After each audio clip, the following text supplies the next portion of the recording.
एक बार की बात है, एक बहुत बड़ी आर्ट गैलरी ने कॉन्टेस्ट डिक्लेयर किया।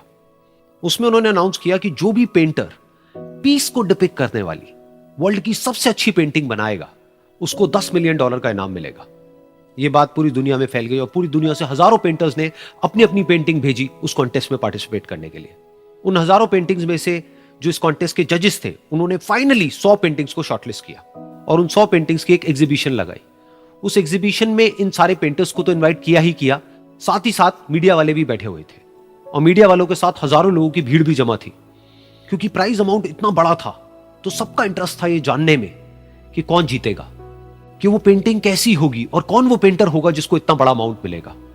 फाइनली वो दिन आ ही गया। वहां पर सारी ही पेंटिंग्स देखने लायक थी और एक से बढ़कर एक थी। उसमें से कुछ पेंटिंग्स थी जहां पर सबसे ज्यादा भीड़ थी। जैसे एक पेंटिंग थी जहां पर एक बिल्कुल साफ पानी की नदी बह रही थी, जिसके पीछे कुछ पहाड़ थे, उसके ऊपर बर्फ जमी हुई थी और पीछे से सनराइज हो रहा था।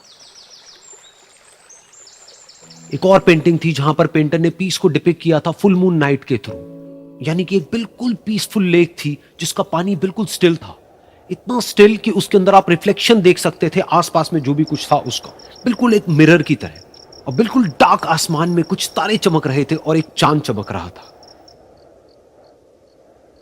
उसके अलावा एक पेंटिंग थी जिसमें बिल्कुल सफेद बादल थे, नीला आसमान था और बिल्कुल हरी हरी घास थी। यानी कि सारी ही पेंटिंग्स ऐसी जिसको देख करके ही मन शांत हो जाए।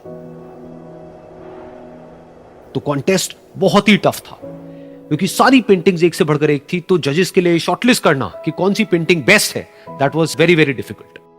लेकिन वो मोमेंट आ ही गया जब जजेस ने अपना माइंड मेकअप कर लिया और एक पेंटिंग को इन सारी पेंटिंग्स में से सिलेक्ट कर लिया और उस पेंटिंग को एक बड़े से कर्टेन के पीछे रख दिया। सामने वो सारे पेंटर्स बैठे हुए थे, मीडिया वाले थे और हजारों लोगों की भीड़ थी। सबकी क्यूरियोसिटी बढ़ती चली जा रही थी क्योंकि अमाउंट बहुत बड़ा था। लेकिन जैसे ही वो पर्दा हटा और सामने से सबने उस पेंटिंग को देखा तो सब हैरान रह गए। सब एक दूसरे की शक्ल देखने लगे। किसी को कुछ समझ नहीं आ रहा था कि एक्चुअल में हो क्या रहा है, क्योंकि वो पेंटिंग जो वहां पर दिख रही थी वो दूर दूर तक शांति को डिपिक्ट नहीं कर रही थी। तो सबको लगा कि शायद उस आर्ट गैलरी से कोई गलती हुई है या जजेस से कोई गलती हुई है और किसी गलत पेंटिंग को वहां पे रख दिया है। तो कुछ पेंटर्स एक साथ गए, जाकर के उस आर्ट गैलरी के ओनर से मिले और जाकर के उससे पूछा कि क्या ये कोई गलती है, गलती से कहीं कोई गलत पेंटिंग तो आपने वहां पे नहीं रख दी है। तो आर्ट गैलरी वाला थोड़ा सा मुस्कुराया और बोला, नहीं ये पेंटिंग बिल्कुल ठीक है, जजेस ने इसी पेंटिंग को सिलेक्ट किया है और यही पेंटिंग आज की विनर है। सारे पेंटर्स ये जवाब सुन करके गुस्से से भर गए और सबने मिल करके रिवोल्ट कर दिया। और ये देख करके सारे मीडिया वाले अपनी अपनी जगह से खड़े हुए और भागते हुए गए उस आर्ट गैलरी के ओनर के पास में और अपने अपने माइक्स उनके मुंह के आगे कर दिए। तो अगेन वो आर्ट गैलरी का जो ओनर था वो हल्का सा मुस्कुराया और उसने कहा कि मुझे कुछ बोलने से पहले एक बार इस पेंटिंग को आप लोग ध्यान से देखिए, थोड़ा पास से देखिए, शायद आपको कुछ ऐसा नजर आए जो दूर से नजर नहीं आ रहा है। क्योंकि आप सबने एक चीज तो देख ली कि इस पेंटिंग में आंधी है, तूफान है, चारों तरफ सब कुछ तहस नहस हो रहा है, आसमान में बिजली कड़क रही है, काले बादल हैं, ये सब तो आपने देख लिया। लेकिन एक चीज नहीं देखी कि इस पेंटिंग में एक घर भी है। उस घर में एक छोटी सी खिड़की है जहां पर एक आदमी खड़ा हुआ है। ध्यान से जाकर के देखिए, वो जो आदमी खड़ा हुआ है और बाहर देख रहा है उस घर से, उसके चेहरे पर कोई डर नहीं है बल्कि एक हल्की सी मुस्कान है, एक ठहराव है, एक सुकून है। और यही है शांति का असली मतलब।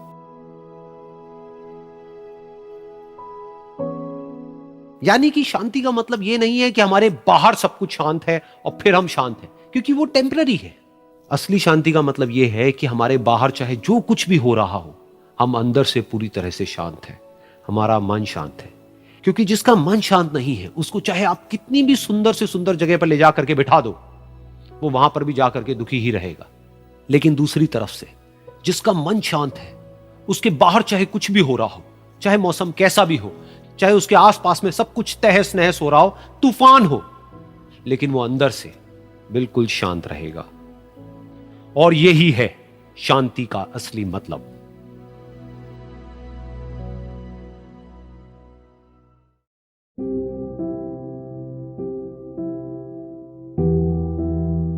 एक बार की बात है, एक छोटे से गांव में एक आदमी रहता था। उसके घर के पास में एक पहाड़ था जहां पर वो रोज सुबह जाता, उस पहाड़ पर थोड़ी देर के लिए वो बैठता, फिर वापस आ जाता। तो रोज की तरह वो सुबह सुबह जा रहा था। पीछे से उसका छोटा सा बेटा आया, उसने आकर के उसका हाथ पकड़ लिया और कहा कि आज मैं भी आपके साथ चलूंगा। उसने पहले तो उसको थोड़ा सा समझाया और मना किया, कहा कि जो रास्ता है वो बहुत ही छोटा है और चढ़ाई बहुत ज्यादा है, तो तुम मेरे साथ नहीं चल पाओगे। लेकिन फिर जब उस बेटे ने जिद करी तो पिता मान गया। तो दोनों पहाड़ पर चढ़ने लगे। पिता ने बेटे का हाथ कस के पकड़ा हुआ था। लेफ्ट साइड में पहाड़ थे, राइट साइड में खाई थी और रास्ता बहुत ही छोटा था।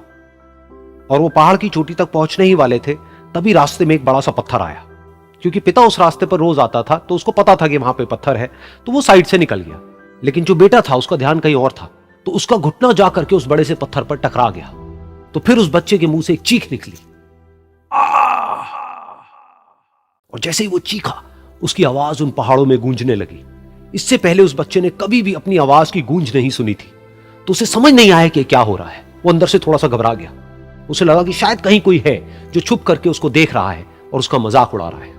फिर उस बच्चे ने बोला, कौन हो तुम? कौन हो तुम? तो जब उस बच्चे ने इस गूंज को सुना, उसे गुस्सा आ गया। उसे लगा कि कौन है ये जो मेरा मजाक उड़ाए चले जा रहा है। फिर उसने गुस्से से कहा, मैं तुम्हें छोड़ूंगा नहीं।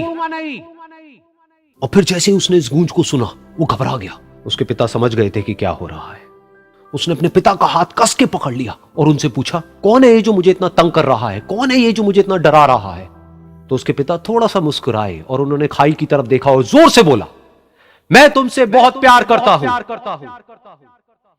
ये सुनकर वो बच्चा हैरान हो गया। उसे समझ नहीं आया कि हो क्या रहा है, कि वही इंसान जो उसका मजाक उड़ा रहा है और उसको तंग कर रहा है, वो उसके पिता को बोल रहा है कि मैं तुमसे बहुत प्यार करता हूं।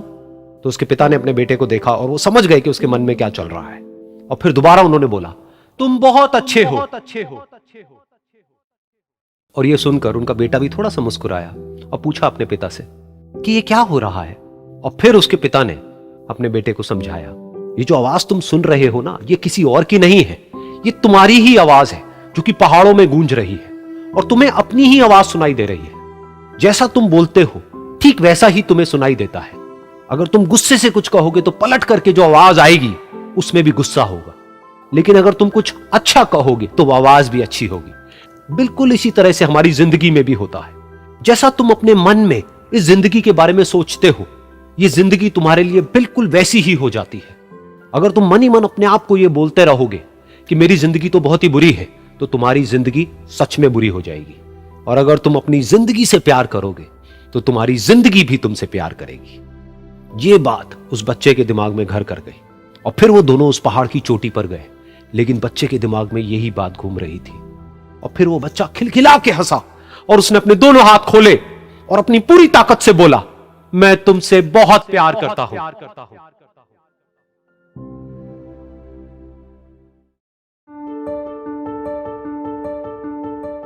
एक बार की बात है, एक बहुत बड़ा नेता एक साधु के छोटे से आश्रम में गया, क्योंकि उसने बहुत सुना था उस साधु के बारे में और उसके मन में आया कि मैं एक बार जाकर के देखता हूं कि लोग इतनी तारीफ क्यों करते हैं उसकी।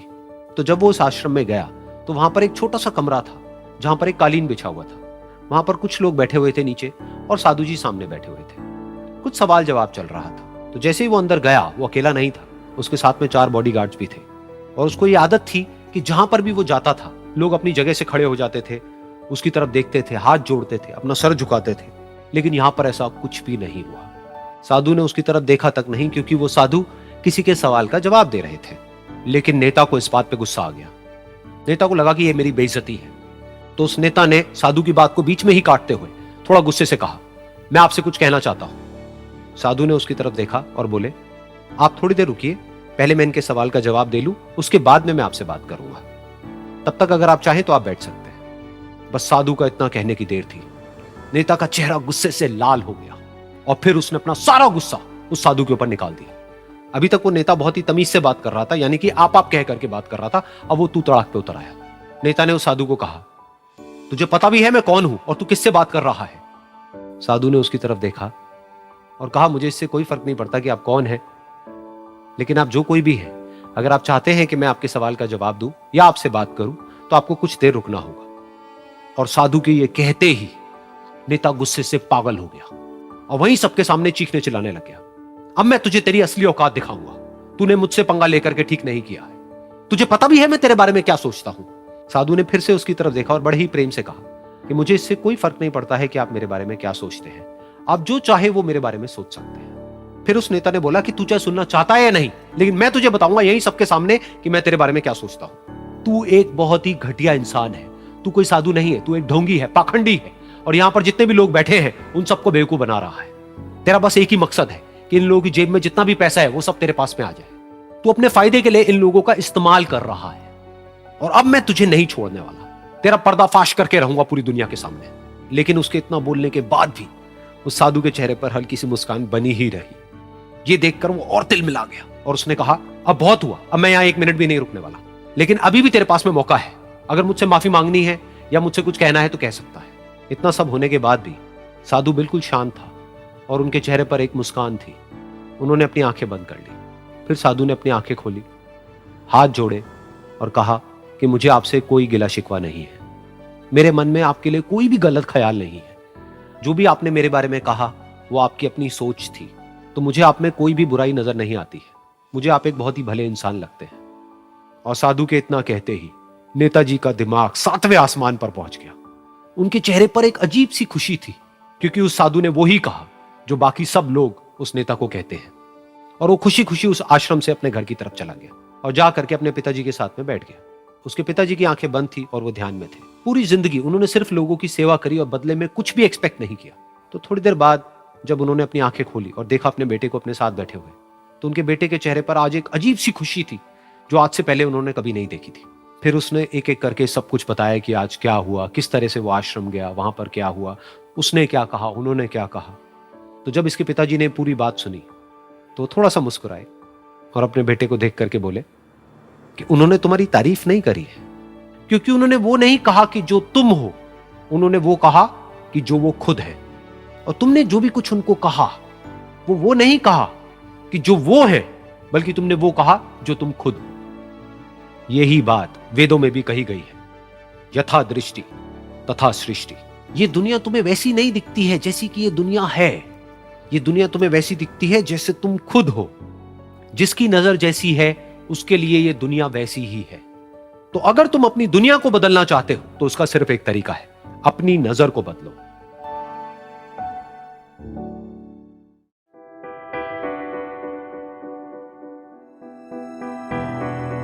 ये कहानी है एक छोटी सी बच्ची की जिसको बहुत गुस्सा आता था, बात बात पे गुस्सा आता था। और जब उसको गुस्सा आता था तो वो ये नहीं देखती थी कि उसके सामने कौन है, और जो उसके मन में आता था वो सब बोल देती थी। कई कई बार तो वो कुछ चीजें उठाती और जमीन पे फेंकती और तोड़ देती। तो उसके माँ बाप बहुत परेशान हो गए, उनको समझ नहीं आ रहा था कि वो क्या करें। उन्होंने बहुत कोशिश करी उस बच्ची को समझाने की अलग अलग तरीके से, लेकिन वो बच्ची समझ ही नहीं रही थी। फिर एक दिन उसकी माँ ने उसकी ट्यूशन टीचर से बात करी, क्योंकि ट्यूशन टीचर ही एक ऐसी थी जिसकी कि वो बात सुनती थी।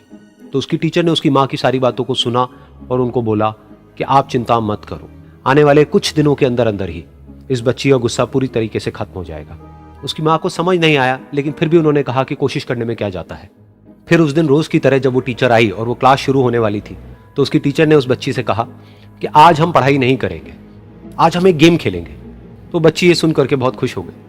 फिर टीचर उस बच्ची के साथ में उस घर के पीछे एक दीवार के पास में जाकर के खड़ी हो गई, और उस टीचर ने उस बच्ची को कहा कि गेम ये है कि अब जब भी तुम्हें गुस्सा आए, तुम्हें कील लेनी है और यहां पर आकर के इस दीवार में गाड़ देनी है, थोड़ी सी, जितनी हो सके। फिर उस बच्ची ने टीचर से पूछा, लेकिन इससे क्या होगा? तो टीचर ने कहा कि जब ये गेम खत्म हो जाएगी तो तुम्हें एंड में एक प्राइज मिलेगा। फिर उस बच्ची ने बिल्कुल वैसा ही किया जैसा कि उस टीचर ने कहा था, यानी कि अब उसको जब भी गुस्सा आता तो वो जाती और जा करके एक कील उस दीवार में गाड़ देती। तो जैसा कि उस लड़की को बहुत गुस्सा आता था, तो पहले ही दिन वहां पर 10 से ज्यादा कीलें गड़ गई। लेकिन उन कीलों को गाड़ने के लिए उसको बार बार पीछे जाना पड़ता और जा करके उस कील को गाड़ना पड़ता। तो उसके दिमाग में आया कि जितनी मेहनत मैं लगाती हूं उस कील को गाड़ने में, उससे कम मेहनत में मैं अपने गुस्से को कंट्रोल कर सकती हूं। अगले दिन 8 कीलें गड़ी, उसके अगले दिन 6, फिर 4, फिर 3, फिर 2, फिर 1। फिर एक ऐसा भी दिन आया जब एक भी बार उसको गुस्सा नहीं आया और एक भी कील उस दीवार में नहीं गड़ी, और वो बच्ची बहुत खुश हो गई। खुशी खुशी वो अपनी टीचर के पास में गई और जाकर के उनको बताया कि देखो मैम, आज मैंने एक भी कील उस दीवार में नहीं गाड़ी है, क्योंकि मेरे को एक बार भी गुस्सा नहीं आया है। तो मैम ने उसको थोड़ी सी शाबाशी दी और मैम उसके साथ में उस दीवार के सामने जाकर के खड़ी हो गई। अब मैम ने उस बच्ची को कहा कि गेम अभी खत्म नहीं हुई है, अब तुम्हें क्या करना है कि जिस भी दिन तुमको बिल्कुल भी गुस्सा नहीं आता है, उस दिन के एंड में तुम एक कील को इस दीवार से निकाल दोगी। तो बच्ची ने वैसा ही किया, लेकिन क्योंकि कीलें बहुत ज्यादा थी तो 1 महीने से भी ज्यादा टाइम लग गया उन सारी कीलों को बाहर निकलने में। लेकिन एक दिन ऐसा भी आया जब सारी कीलें उस दीवार से बाहर निकल गई। फिर वो बच्ची बहुत ही खुश होकर के अपनी टीचर के पास में गई और जाकर के बोला कि अब उस दीवार में एक भी कील नहीं है। तो उसकी टीचर उस बच्ची के साथ में उस दीवार के सामने जाकर के खड़ी हुई। उसने देखा कि एक भी कील नहीं है दीवार में। फिर उसको उसकी एक फेवरेट चॉकलेट गिफ्ट करी और बोला कि तुम इस प्राइज को जीत गई हो। बच्ची बहुत ही खुश हो गई। फिर टीचर ने उस बच्ची से पूछा कि क्या तुमको इस दीवार में कुछ नजर आ रहा है? तो बच्ची ने कहा, नहीं मैम, इसमें तो कुछ भी नहीं है, सारी कीलें निकल चुकी हैं। तो उस टीचर ने कहा, एक बार ध्यान से देखो, शायद कुछ नजर आए। तो उस बच्ची ने दोबारा देखा और कहा, वो जो कीलें मैंने गाड़ी थी उसके कुछ निशान मुझे नजर आ रहे हैं दीवार में। जब बच्ची ने ये देख लिया, फिर उसकी मैम ने उस बच्ची को कहा, जैसे तुमने इस दीवार में कील गाड़ी और अब तुम उस कील को तो निकाल सकती हो लेकिन उसके निशान को नहीं मिटा सकती, ठीक इसी तरह से होता है जब तुम गुस्सा करती हो। जब तुम गुस्सा करती हो अपने माँ बाप पे या किसी पे भी, तो उनके दिल पर चोट लगती है, उनको दर्द होता है और वहां पर एक निशान रह जाता है। उस निशान को तुम चाह करके भी हटा नहीं सकती, फिर चाहे तुम उनसे जितना मर्जी माफी मांग लो। ये सुनकर बच्ची को अपनी गलती का एहसास हुआ और वो रोने लगी और वो भागती हुई गई और अपनी माँ के पास में जाकर के उनसे गले लग गई और अपनी माँ को बोली कि मम्मा, मैं आज के बाद कभी गुस्सा नहीं करूंगी, मुझे समझ आ गया है मैंने क्या गलती करी। और उस दिन के बाद उस बच्ची ने कभी गुस्सा नहीं किया।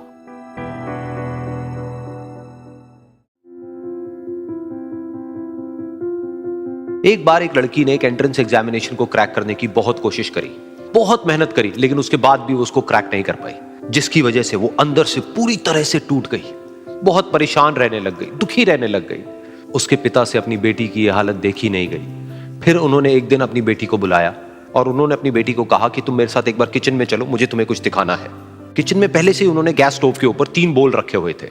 फिर उन्होंने उन तीनों बोल्स के अंदर पानी भरा, एक के अंदर कुछ आलू डाले, एक के अंदर कुछ अंडे और एक के अंदर कॉफी बीन्स, और उसको उबलने के लिए छोड़ दिया। उसके बाद में 5 मिनट हो गए, 10 मिनट हो गए, 20 मिनट हो गए और वो वहां पर खड़े रहे अपनी बेटी के साथ में और उसको देखते रहे।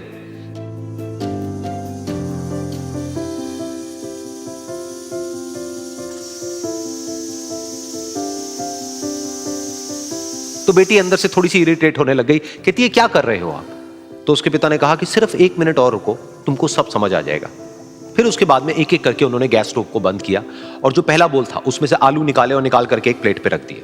दूसरे बोल में से उन्होंने वो अंडे निकाले और निकाल करके एक और प्लेट में रख दिए और तीसरे बोल में से जो कॉफी थी उसको छान करके एक कप के अंदर भर दिया और वो वहीं सामने स्लैब पे रख दिया और अपनी बेटी से पूछा कि तुम्हें क्या दिख रहा है? तो उनकी बेटी को थोड़ा सा गुस्सा आ गया। उसने कहा कि इसमें देखना क्या है, एक में आलू है, एक में अंडे हैं और एक में कॉफी है। तो उसके पिता ने कहा कि एक बार इनको छू करके देखो, शायद तुम्हें कुछ समझ आए। तो उसने सबसे पहले आलूओं को छुआ, तो जब उसको छुआ और थोड़ा सा दबाया तो वो बिल्कुल सॉफ्ट हो चुके थे। तो उसके बाद में उसके पिता ने उन अंडों को तोड़ा तो वो हार्ड थे।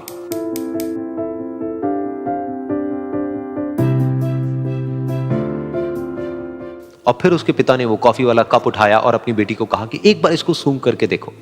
तो जब उनकी बेटी ने उस कॉफी को सूंघा तो उसके चेहरे पर एक स्माइल आ गई। फिर उसके पिता ने अपनी बेटी को कहा कि तुमने ध्यान से देखा कि क्या हुआ यहां पर? ये तीनों ही बिल्कुल एक ही सिचुएशन में गए, लेकिन तीनों ने अलग अलग तरीके से रिस्पॉन्ड किया। तो पहला यानी कि आलू, जब हमने उसको उस पानी में डाला था उससे पहले वो बहुत ही हार्ड थे और स्ट्रांग थे, लेकिन गर्म पानी में जाने के बाद में वो अंदर से बिल्कुल सॉफ्ट हो गए, यानी कि कमजोर पड़ गए। दूसरे थे अंडे, जो गर्म पानी में जाने से पहले अंदर से बिल्कुल ही कमजोर थे, लेकिन गर्म पानी में जाने के बाद वो अंदर से स्ट्रांग हो गए। तीसरी थी कॉफी, जिसने कुछ ऐसा किया जो इन दोनों से बिल्कुल अलग था, यानी कि उसने उस गर्म पानी में जाने के बाद में खुद को नहीं बदला बल्कि उस पानी को ही बदल दिया। बिल्कुल इसी तरह से हमारी जिंदगी में भी होता है।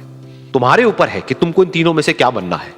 एक, आलू के जैसा, यानी कि जब तुम्हारी जिंदगी में कोई मुश्किल आए तो तुम अंदर से पूरी तरह से टूट जाओ, यानी कि कमजोर पड़ जाओ। दूसरा, अंडे के जैसा, यानी कि जैसे ही तुम्हारी जिंदगी में कुछ मुश्किलें आए, वो मुश्किलें तुमको अंदर से तोड़े नहीं बल्कि तुम अंदर से और स्ट्रांग हो जाओ। या फिर तीसरा, यानी कि कॉफी के जैसा, मतलब कि जब तुम्हारी जिंदगी में कुछ मुश्किलें आए तो तुम ना सिर्फ उन मुश्किलों का डट करके सामना करो बल्कि अपनी जिंदगी को ही बदल दो।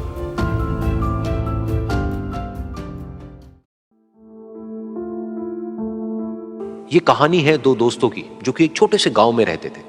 एक बार वो दोनों किसी काम से शहर गए और वापस अपने गांव लौट रहे थे। उनके गांव तक पहुंचने के लिए उनको एक घने जंगल से होकर के गुजरना था, और जब वो उस जंगल से गुजर रहे थे तो एक दोस्त को प्यास लगी और वो पानी ढूंढने के लिए रास्ता भटक गए। थोड़ी ही देर बाद शाम हो गई और रात होने ही वाली थी। तो उन दोनों की नजर एक गुफा पे पड़ी जो कि पेड़ों से घिरी हुई थी चारों तरफ से। तो उन्होंने सोचा कि यही जगह ठीक है रात बिताने के लिए। तो दोनों ने कुछ लकड़ियां इकट्ठी करी, उस गुफा के अंदर गए और आग जला करके वहां पे बैठ गए। रात का वक्त था, गुफा के अंदर आग जल रही थी, बाहर बिल्कुल अंधेरा था और कुछ जानवरों की आवाजें आ रही थी। तो उन दोनों में से जो एक दोस्त था वो अंदर ही अंदर डरने लगा, क्योंकि उसने भूत प्रेतों की बहुत कहानियां सुनी थी कि रात के वक्त जंगल में कुछ भयानक आत्माएं भटकती हैं और अगर उनको कोई ऐसा भटका हुआ आदमी मिल जाए तो उसको नहीं छोड़ती। तो जब उसने भूत प्रेतों की बात अपने दोस्त से करी तो उसके दोस्त ने हंसते हुए उससे पूछा, क्या कभी तूने किसी भूत को देखा है? तो उसने कहा, नहीं मैंने तो नहीं देखा, लेकिन मेरे कुछ जान पहचान के लोग हैं जिन्होंने देखा है। तो उसके दोस्त ने उसको समझाने की बहुत कोशिश करी कि यार ऐसी सुनी सुनाई बातों पर विश्वास नहीं करते हैं, अब तू सो जा और मुझे भी सोने दे, मुझे नींद आ रही है। और इतना कह करके उसका दोस्त वहीं पर लेट गया और थोड़ी देर में सो गया। लेकिन वो जो अंदर से डरा हुआ था वो लेट तो गया, लेकिन उसको नींद नहीं आ रही थी। उसको लग रहा था कि शायद यहां पर कहीं कोई है जो छुप करके कहीं से उसको देख रहा है। उस आग की वजह से कुछ परछाइयां बन रही थी वहां पर पत्थरों पर, तो उन परछाइयों को देख करके भी वो डर रहा था। फिर कुछ घंटे तक ऐसे ही चलता रहा। फिर उसके बाद में क्योंकि वो थका हुआ था तो उसको नींद आ गई। लेकिन नींद आने के कुछ देर बाद ही उसको एक सपना आया। सपने में उसको एक बहुत ही भयानक परछाई उसकी तरफ बढ़ती हुई नजर आई। अब जैसे जैसे वो अंदर से डरता चला जा रहा था, वो परछाई उसके और पास आती चली जा रही थी और बड़ी होती चली जा रही थी। और उस परछाई में एक हाथ उसको नजर आया जिसके बड़े बड़े नाखून थे, और वो हाथ उसकी तरफ बढ़ता चला गया और उसके गले तक पहुंचने ही वाला था कि तभी वो डर करके एकदम से उठा। फिर उसने अपने दोस्त की तरफ देखा जो कि सो रहा था, उसको पकड़ करके जोर से उठाया। फिर उसने अपने दोस्त को बताया कि उसके साथ में क्या हुआ। तो उसका दोस्त फिर हंसने लगा। फिर उसके दोस्त ने उसको कहा, अब अगर दोबारा से तुझे वो परछाई दिखे तो तू वही कहियो जो मैं तुझे कह रहा हूं कहने के लिए, फिर देखते हैं वो परछाई तेरा क्या करती है। तुझे अपने अंदर ही अंदर बोलना है, मैं तुझसे नहीं डरता, सामने आ। तो उसके दोस्त ने वैसा ही किया। थोड़ी देर बाद दोबारा से उसको सपने में वही परछाई नजर आई और वो परछाई धीरे धीरे उसकी तरफ बढ़ने लगी। लेकिन इस बार वो उस परछाई से डरा नहीं, बल्कि अपनी पूरी हिम्मत जुटा करके उसने वो ही कहा, मैं तुझसे नहीं डरता, सामने आ। मैं तुझसे नहीं डरता, सामने आ। मैं तुझसे नहीं डरता, सामने आ। जैसे जैसे वो ये बोलने लगा, वो परछाई छोटी होने लगी और उससे दूर होने लगी। वो बोलता रहा, वो परछाई छोटी होती रही और धीरे धीरे वो परछाई दिखनी बंद हो गई। बिल्कुल ऐसा ही हमारी जिंदगी में भी होता है। हमारे अंदर जितने भी डर है, उससे हम जितना डरते हैं हम उतना ही छोटे होते चले जाते हैं और वो डर उतने ही बड़े होते चले जाते हैं। लेकिन अगर हम अपने अंदर के डरों से नहीं डरते हैं और उसका सामना करते हैं तो दुनिया का ऐसा कोई भी डर नहीं है जो कि हमें डरा पाए।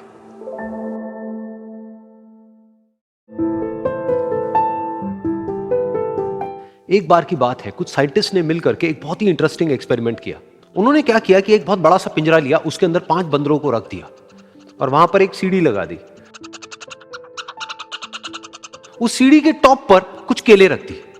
फिर उन साइंटिस्ट ने क्या किया कि जैसे ही कोई भी बंदर उस सीढ़ी पर चढ़ता केलों तक पहुंचने के लिए, तो ऊपर से ठंडे पानी की बारिश करने लग जाता। तो जैसे ही वो ठंडा पानी गिरता उस बंदर के ऊपर जो कि सीढ़ी पर चढ़ रहा था, वो फटाफट से नीचे आता तो पानी बंद हो जाता। फिर दोबारा से कोई और बंदर उस सीढ़ी पर चढ़ता उन केलों तक पहुंचने के लिए, दोबारा से यही होता। दोबारा से ऊपर से ठंडे पानी की बारिश होती, वो बंदर जैसे ही नीचे आता दोबारा से बारिश बंद हो जाती। तो बंदरों ने इसका मतलब यह निकाला कि जैसे ही कोई भी सीढ़ी पर चढ़ता है तो ऊपर से ठंडा पानी गिरता है। फिर उसके बाद में जैसे ही कोई भी बंदर उस सीढ़ी पर चढ़ने की कोशिश भी करता तो बाकी के बंदर सब इकट्ठे होकर के उसको पकड़ते, उसको मारते, उसको पीटते और उसको नीचे गिरा देते। फिर दोबारा कोई कोशिश करता, दोबारा उसके साथ भी ऐसा ही होता। फिर उन साइंटिस्ट ने क्या किया कि उन 5 बंदरों में से एक बंदर को उस पिंजरे में से निकाला और उसकी जगह एक नए बंदर को उस पिंजरे के अंदर डाल दिया। अब उस बंदर को नहीं पता था कि यहां पर क्या खेल चल रहा है। उसको जैसे ही सीढ़ी के ऊपर वो केले नजर आए, वो फटाफट से उस सीढ़ी के ऊपर चढ़ने लगा। अब की बार साइंटिस्ट ने कोई बारिश नहीं करी, लेकिन फिर भी जो बाकी के बंदर थे उन्होंने इसको पकड़ा, सीढ़ी से नीचे उतारा और मारने पीटने लग गए। इस बंदर को समझ नहीं आया कि मेरे को क्यों मारा जा रहा है, तो उसने दोबारा कोशिश करी। जैसे ही उसने दोबारा कोशिश करी, दोबारा से उन 4 बंदरों ने वही किया। तो अब इस नए बंदर के दिमाग में क्या बैठ गया कि सीढ़ी पर चढ़ना मना है, अगर सीढ़ी पर चढ़ते हैं तो मार पड़ती है। उस सीढ़ी पर चढ़ना क्यों मना है और क्यों मार पड़ती है वो उसको नहीं पता था, बट उसके दिमाग में ये बैठ गया कि इस सीढ़ी पर नहीं चढ़ना है, ना किसी को चढ़ने देना है। फिर दोबारा से उन साइंटिस्ट ने क्या किया कि जो पुराने 4 बंदर थे उसमें से एक बंदर को निकाला और एक नए बंदर को उसी जगह पर डाल दिया। अब इस नए बंदर ने भी वही किया जो इससे पहले वाले ने किया था, यानी कि वो भागता हुआ गया, उस सीढ़ी के ऊपर चढ़ने की कोशिश करी, उन केलों तक पहुंचने की कोशिश करी, बाकी 4 इकट्ठे हो गए और उन्होंने उसको मारा पीटा, सीढ़ी से नीचे गिरा दिया। उसको कुछ समझ नहीं आया, उसने दोबारा कोशिश करी, दोबारा उसके साथ यही हुआ। और अब इस बंदर के दिमाग में भी यही बैठ गया कि सीढ़ी पर चढ़ना मना है और सीढ़ी पर चढ़ने से मार पड़ती है। फिर साइंटिस्ट ने एक एक करके जो पुराने 3 बंदर बचे हुए थे उसमें से भी एक एक करके उन बंदरों को निकाला और उनकी जगह पर 3 नए बंदर आ गए। अब ये 5 बंदर नए थे और किसी को भी ये नहीं पता था कि उस सीढ़ी पर चढ़ना मना क्यों है, लेकिन उन सबके दिमाग में बैठा हुआ था कि सीढ़ी पर चढ़ने से मार पड़ती है। तो कोई भी कोशिश नहीं कर रहा था, जबकि अब कोई ठंडे पानी की बारिश भी नहीं हो रही थी। वो चाहते तो आराम से उस सीढ़ी पर चढ़ते, केले तोड़ते और आपस में बांट करके खा लेते। बिल्कुल ऐसा ही हम लोगों के साथ भी होता है, यानी कि इंसानों के साथ भी होता है। हजारों साल पहले कोई प्रथा बनी होती है, कोई रीति रिवाज होता है जिसके पीछे कोई ना कोई वजह होती है, लेकिन वो वजह खत्म होने के बाद भी वो प्रथा चलती रहती है, वो रीति रिवाज चलते ही रहते हैं। किसी में इतनी हिम्मत नहीं होती है ये पूछने की कि हम क्या कर रहे हैं, क्यों कर रहे हैं। बस सबको ये पता होता है कि ऐसा ही होता है। तो वो एक्सपेरिमेंट जिसके बारे में अभी मैंने आप लोगों को बताया, यानी कि वो बंदरों का एक्सपेरिमेंट, उसमें तो बेचारे बंदर हैं, जानवर हैं, उनको नहीं पता है कि क्वेश्चन कैसे पूछते हैं। लेकिन अगर हम इंसान होने के बावजूद भी क्वेश्चन ना करें तो हमारे में और जानवरों में क्या फर्क है, सोचिए।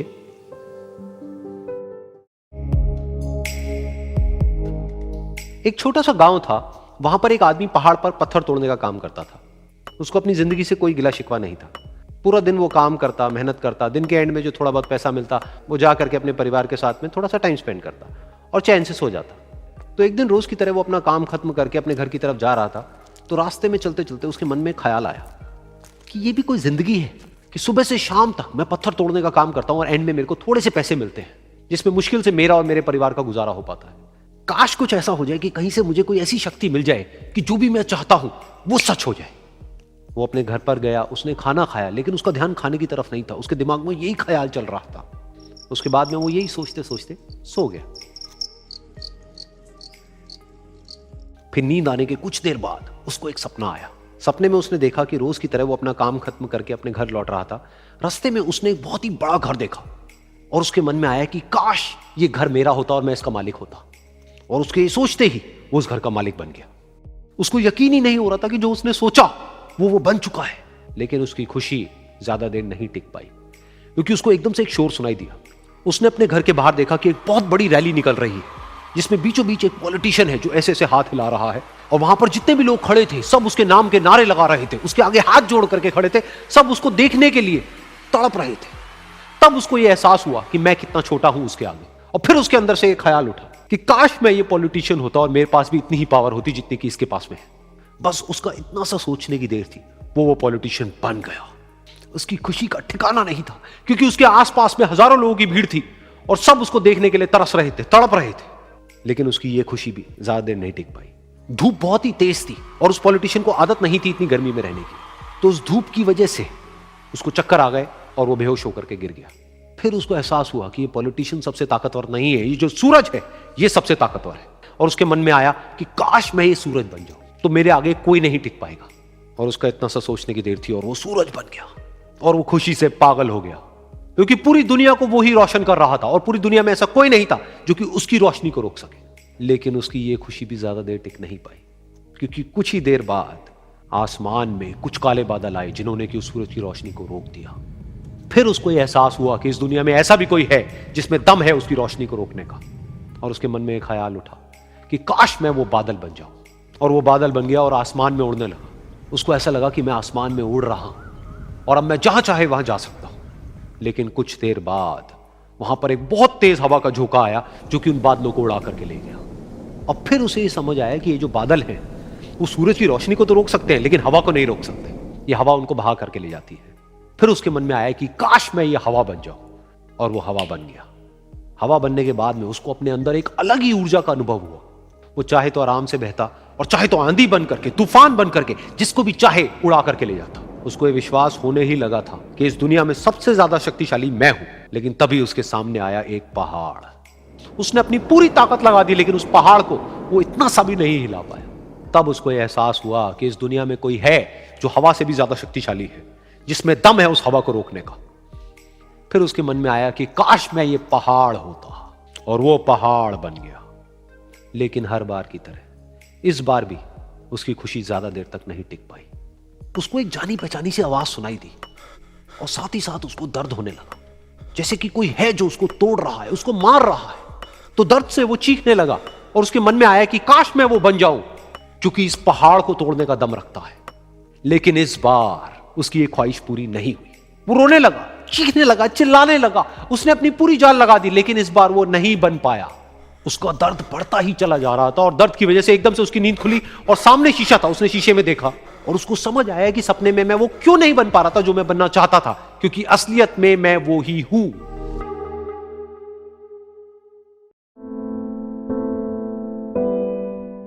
ये कहानी है दो दोस्तों की और उनकी दोस्ती की शुरुआत हुई थी अभी कुछ दिन पहले हॉस्पिटल के कमरे से, जहां पर वो दोनों एडमिट थे। तो दोनों में से जो एक था उसको अभी कुछ दिन पहले एक पैरालिसिस का अटैक आया था, जिसकी वजह से गर्दन के नीचे की उसकी पूरी बॉडी पैरालाइज हो गई थी और वो अपनी एक उंगली तक नहीं हिला सकता था।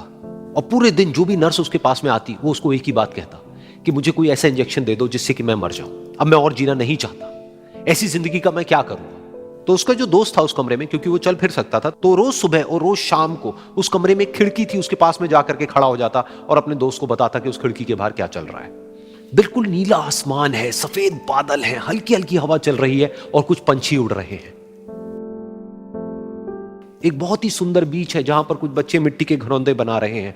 कुछ लोग हैं जो वहां पर बैठे हुए बस समुद्र की लहरों को देख रहे हैं। कुछ लोग जॉगिंग कर रहे हैं, कोई एक्सरसाइज कर रहा है, कोई पतंग उड़ा रहा है। वहां पर एक आइसक्रीम की स्टॉल है जहां पर कुछ लोग आकर के आइसक्रीम खा रहे हैं। और सनसेट के टाइम पे जो पानी है वो पूरा गोल्डन हो जाता है और चमकने लगता है।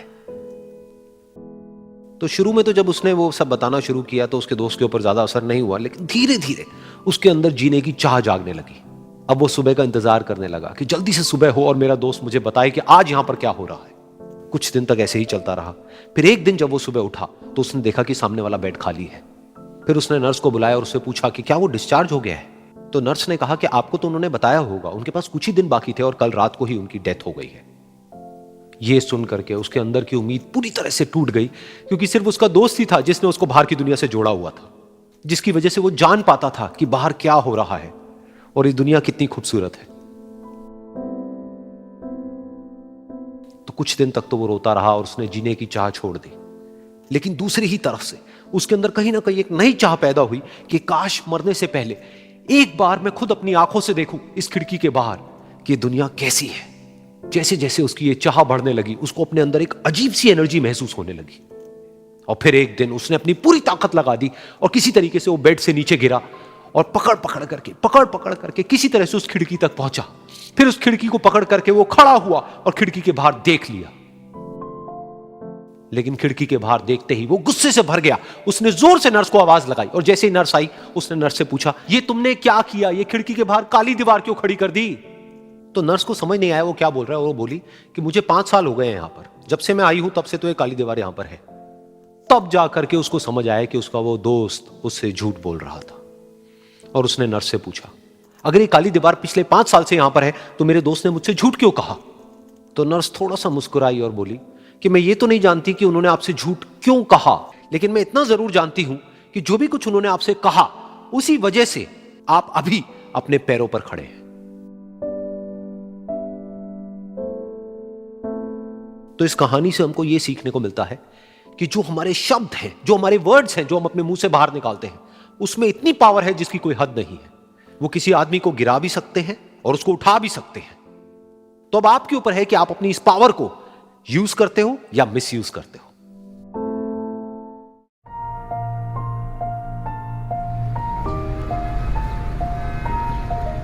एक बार एक छोटी सी बच्ची हाथ में मिट्टी की गुल्लक लेकर के भागती हुई एक दवाइयों की दुकान पर गई। वो काफी देर तक वहां पर खड़ी रही, लेकिन दुकानदार का ध्यान उसकी तरफ नहीं गया क्योंकि और भी बहुत सारे लोग खड़े हुए थे। उसने दुकानदार को कई बार बुलाया, लेकिन वहां पर भीड़ इतनी थी कि दुकानदार का ध्यान उसकी तरफ गया ही नहीं। और फिर उस बच्ची को थोड़ा सा गुस्सा आया तो उसने अपनी मिट्टी की गुल्लक लेकर के वहीं काउंटर पर जोर से रख दी, जिसके बाद में जो दुकानदार था और जितने भी लोग खड़े थे वो सब उस बच्ची की तरफ देखने लग गए। और फिर उस दुकानदार ने उस बच्ची से पूछा, बेटे आपको क्या चाहिए। तो वो बड़े ही भोलेपन से बोली कि मुझे एक चमत्कार चाहिए। ये सुनकर के दुकानदार को कुछ समझ नहीं आया, ना ही वहां पर जो लोग थे उनको कुछ समझ में आया और सब उसकी तरफ देखने लग गए। फिर दुकानदार ने बोला, बेटे चमत्कार तो यहाँ पर नहीं मिलता है। तो बच्ची को लगा कि वो उससे झूठ बोल रहा है। तो बच्ची ने कहा कि मेरी गुल्लक में बहुत पैसे हैं, आप बताओ आपको कितने पैसे चाहिए, लेकिन मैं आज यहां से चमत्कार लेकर के ही जाऊंगी। तो वहीं काउंटर पे एक और आदमी खड़ा था। उसने उस बच्ची से पूछा कि बेटे क्यों चाहिए तुमको चमत्कार। तब उस बच्ची ने अपनी कहानी बताई कि अभी कुछ दिन पहले मेरे भाई के सर में बहुत तेज दर्द हुआ, तो मेरे पापा मम्मी उसको हॉस्पिटल ले गए। उसके बाद कई दिन तक मेरा भाई घर नहीं आया। तो मैंने कई बार अपने पापा से पूछा, लेकिन उन्होंने मुझे कुछ नहीं बताया। उन्होंने बार बार यही कहा कि वो आ जाएगा, वो कल आ जाएगा, वो कल आ जाएगा, लेकिन वो आ ही नहीं रहा था। तो मैंने देखा कि मम्मी रो रही है। अब पापा मम्मी को कह रहे थे कि उसकी दवाइयों के लिए और उसके इलाज के लिए जितने पैसे चाहिए उतने मेरे पास में नहीं है, अब उसको कोई चमत्कार ही बचा सकता है। तब मुझे लगा कि अगर मेरे पापा के पास में इतने पैसे नहीं भी हैं तो क्या हुआ, मेरे पास में तो है। तो मैंने जितने भी पैसे जोड़ रखे हैं वो सारे लेकर के मैं इस दवाई की दुकान पर आई। फिर उस आदमी ने उस बच्ची से पूछा, कितने पैसे हैं तुम्हारे पास में? ये सुनते ही उस बच्ची ने अपनी गुल्लक उठाई, जमीन पर फेंकी और तोड़ दी और पैसे गिनने लग गई। बाकी सब लोग खड़े होकर के उसको देख रहे थे। थोड़ी देर बाद उसने सारे पैसे अपने हाथ में इकट्ठे किए और बोली, मेरे पास में पूरे 19 रुपए हैं। वो जो आदमी वहां पर खड़ा था वो थोड़ा सा मुस्कुराया और बोला कि अरे तुम्हारे पास में तो पूरे पैसे हैं, इतने का ही तो आता है चमत्कार। ये सुनकर के वो बच्ची बहुत खुश हो गई और बोली कि चलो मैं आपको अपने पापा से मिलवाती हूं। बाद में पता लगा कि वो आदमी कोई आम आदमी नहीं था, बल्कि एक बहुत बड़ा न्यूरोसर्जन था और उसने सिर्फ 19 रुपए में उसके भाई की सर्जरी करी और कुछ ही दिन बाद वो ठीक होकर के घर वापस आ गया। फिर कुछ दिन बाद वो बच्ची, उसका भाई, उसके पापा, उसकी मम्मी चारों एक साथ बैठे हुए थे और बात कर रहे थे। तो उसकी मम्मी ने उसके पापा से पूछा कि अब तो बता दो ये चमत्कार आपने किया कैसे? तो उन्होंने अपनी बेटी की तरफ देखा और बोले, ये चमत्कार मैंने नहीं, इसने किया है।